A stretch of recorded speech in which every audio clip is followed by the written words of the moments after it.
சால்னா எப்படி செய்யலாங்கிறத பார்க்கலாம். அதில் வந்து 2 வகை இருக்குது. எம்டி சால்னா ஒன்று, பொட்டேட்டோ போட்டது. நம்ம இன்றைக்கி பொட்டேட்டோ போட்ட சால்னா எப்படி பண்ணலாங்கிறத பார்க்கலாம்.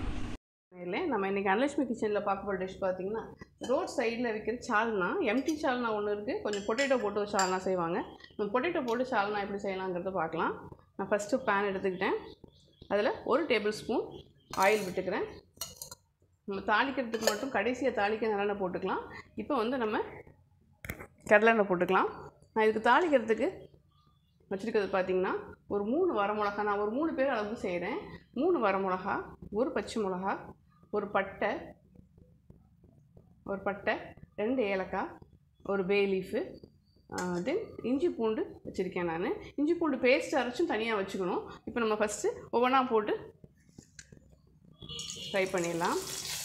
ஃபஸ்ட்டு நான் பட்டை சோம்பு போடுறேன்.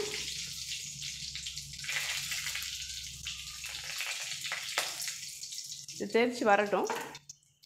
நீங்கள் பார்த்தீங்கன்னா, நான் வந்து சின்ன வெங்காயம், கொஞ்சம் தேங்காய் சில்லு, ஒரு 5-6 தேங்காய் சில்லு, மல்லித்தலை வச்சுருக்கேன். இப்போ நம்ம தேங்காயும் மல்லித்தலையும் போட்டுடலாம். தேங்காவையும் சின்ன வெங்காயத்தையும் போட்டுடலாம்.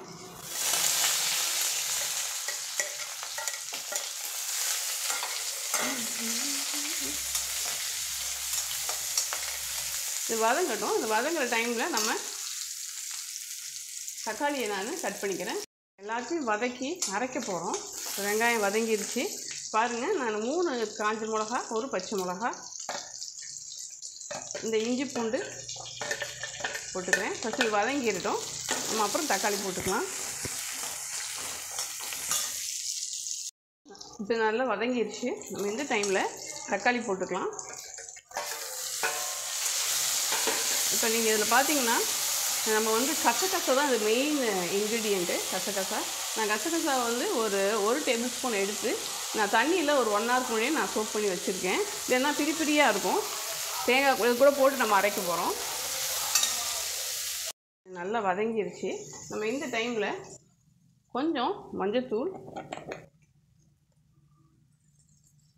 அடுத்து சோம்பு, பெருஞ்சீரகம் சொல்லுவாங்க இல்லையா, சோம்பு போட்டுக்க போகிறோம். 1 டீஸ்பூன் போட்டிருக்கேன் நான். பெப்பர், கொஞ்சம் பெப்பர் போட்டுக்கோங்க. முழுசாக இருந்தால் முழுசாக போட்டு வதக்கிக்கோங்க. நான் பொடியாக வச்சுருக்கேன், போட்டுக்கிறேன். அவ்வளோதான். இது நல்லா பெரட்டி விட்டுட்டு மல்லித்தலை போட்டு ஆற வச்சுருவோம். அவ்வளோதான். இப்போ நம்ம மல்லித்தலை போட்டுக்கலாம். அவ்வளோதான். நான் அடுப்பை ஆஃப் பண்ணிட்டேன்.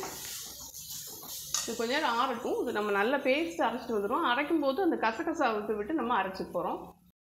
நான் வந்து இந்த ஃபஸ்ட்டு அதை கோர்ஸாக அரைச்சிட்டேன் தண்ணி விடாமல். அதுக்கப்புறம் அந்த கசகசாவை ஊற வச்ச தண்ணியிலேயே அரைச்சி போட்டேன். இப்போ நீங்கள் கசகசாவை ஊற வைக்காமல் போட்டிங்கன்னா ரவை மாதிரி தனித்தனியாக நிற்கும். அது பல்லில் படுவோம் சாப்பிடும்போது நல்லா இருக்காது. அதனால் கொஞ்சம் சோக் பண்ணிட்டு பண்ணிங்கன்னா ரொம்ப நல்லது. மறந்துட்டிங்கன்னா ஹாட் வாட்டரில் சோக் பண்ணிவிட்டு ஆரம்பிச்சிடுங்க. இப்போ நம்ம தாளிக்கிற ப்ராசஸ் ஆரம்பிச்சிடலாம். பாருங்கள், நான் பேன் வச்சுருக்கேன்.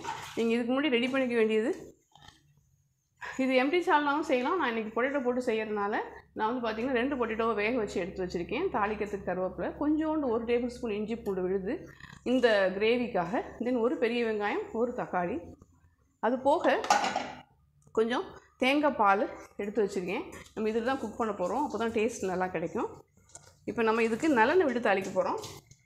அதனால் கொஞ்சம் நல்லெண்ணெய் விட்டுக்கலாம்.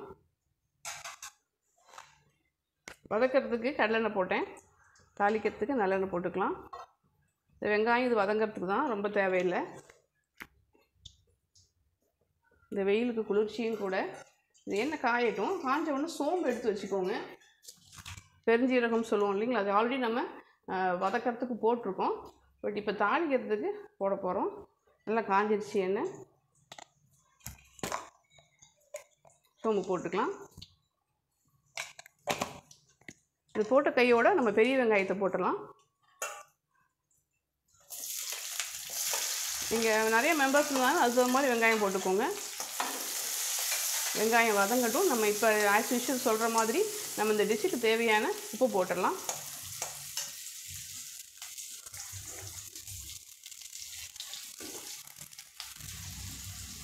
சப்பாத்திக்கு தொட்டு சாப்பிட போகிறோம். ஸோ அதை பிளான் பண்ணிவிட்டு நீங்கள் உப்பு போட்டுக்கோங்க. அதை நீங்கள் கடைசியாக கூட கொஞ்சம் போட்டுக்கலாம், பத்தலைன்னா கூடிடக்கூடாது.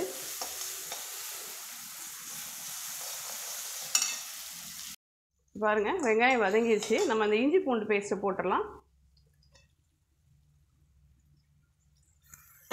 இது வதங்கட்டும். இது பச்சை ஸ்மெல் போனோடனே தக்காளி போட்டுடலாம். பாருங்கள் இஞ்சி பூண்டு வதங்கிடுச்சு. நம்ம இப்போ என்ன பண்ணிடலாம், தக்காளி போட்டுக்கலாம், கருவேப்பிலையும் போட்டுக்கலாம். தக்காளி நல்லா மசியட்டும். மசிஞ்சதுக்கப்புறம் நம்ம உருளைக்கிழங்கு போட்டுக்கலாம். இது நல்லா மசியட்டும். தக்காளி நல்லா வதங்கிடுச்சு. நம்ம இந்த டைமில் நம்ம இந்த வேக வச்ச 2 உருளைக்கிழங்கை நான் கட் பண்ணி வச்சுருக்கேன், போட்டுக்கிறேன். வேறு எந்த காயும் போட மாட்டாங்க மோஸ்ட்லி அவங்க, அதனால தான் நான் போடலை. இப்போ நம்ம இதுக்கு தேவையான மசாலாவை ஆட் பண்ண ஆரம்பிக்கலாம். நம்ம ஆல்ரெடி அந்த கிரேவிலேயே நம்ம அரைக்கிற அந்த பேஸ்ட்லேயே கொஞ்சம் மஞ்சத்தூள் போட்டிருந்தோம். ஏன் இதில் கொஞ்சோண்டு மஞ்சத்தூள் போட்டுக்கலாம். அடுத்து கொஞ்சம் மல்லித்தூள் போட்டுக்கலாம். 1 டேபிள் ஸ்பூன் போடுறேன். நம்ம ஆல்ரெடி 3 வரமிளகா 1 பச்சை மிளகா போட்டு தான் வதக்கினோம். இருந்தாலும் அந்த காரம் போதும்னா விட்டுருங்க. கலருக்காக நீங்கள் வேணால் காஷ்மீரி சில்லி இருந்தால் போட்டுக்கோங்க. நான் அதனால் கொஞ்சோண்டு சில்லி பவுடர் போட்டுக்கிறேன். அவ்வளோதான். நல்லா இதை வதக்கிடுவோம். ஒரு பச்சை ஸ்மெல்லாம் போகட்டும். நம்ம இந்த டைமில் வதக்கி வச்சிங்கன்னா இதுவெல்லாம் பச்சை மற்ற எல்லாமே அதெல்லாம் நம்ம வதக்கி தான் போட்டிருக்கோம். கொஞ்சம் நேரம் ஆகட்டும். இப்போ இந்த நம்ம அரைச்சி வச்ச இந்த பேஸ்ட்டை போட்டுடுறேன். இதில் நீங்கள் தண்ணி விட்டு எவ்வளோ அளவுக்கு வேணுமோ அந்த அளவுக்கு நீங்கள் கலந்துக்கோங்க. தேங்காய் பால் கடைசியாக தான் நான் எவ்வளோ தண்ணி வேணுமோ அதை மிக்சியில் நல்லா ஊற்றிட்டு மிக்சியும் கொஞ்சம் க்ளீன் பண்ணி அந்த தண்ணியும் போட்டிருக்கேன். இங்கே பாருங்கள், நம்ம இன்னும் தேங்காய் பால் ஊற்றினா இன்னும் கொஞ்சம் தண்ணி ஆகிடும். இப்போ பாருங்கள் நம்ம அப்படியே சால்னாவோட கலர் அப்படியே நம்ம கொண்டு வந்துட்டோம். இப்போ நல்லா கொதிக்கட்டும். எல்லாம் சேர்ந்து கொதித்து வந்து எண்ணெய் பிரிகிற நேரத்தில் தேங்காய் பால் ஊற்றி லேசாக பொங்கி வரும்பொழுது இறக்கிடலாம். நம்ம மூடி வச்சுக்கலாம். ஓப்பன் பண்ணி பார்க்கலாம்.